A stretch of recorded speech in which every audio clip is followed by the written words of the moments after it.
મનાત રમેશભાઈ લક્ષ્મણભાઈ કસાણા ગ્રામ પંચાયતની અંદર સભ્ય તરીકેની જવાબદારી નિભાવું છું। અમારા સરપંચ શ્રી ડામોર કમળાબેન મનહરભાઈ અને ડેપ્યુટી સરપંચ ભૂપેન્દ્રભાઈ ગૌતમભાઈ રોજ જવાબદારી નિભાવે છે। અમારી બોડીની અંદર દરેક સભ્યની જે માગણી છે, જનતાની હિતની જે વાત છે, એ સરપંચ અને ડેપ્યુટી સરપંચ સ્વીકારતા નથી અને પોતાની મનસ્વી રીતે પોતાના સગા સંબંધને ધ્યાનમાં લઈ અને કામો કરે છે।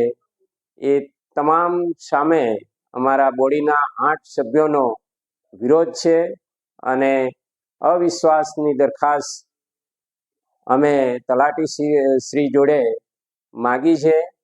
તો સરકારશ્રીને અમારી વિનંતી છે કે અમારી માગણીને ન્યાય અપાવે એવી અમારી અપેક્ષા।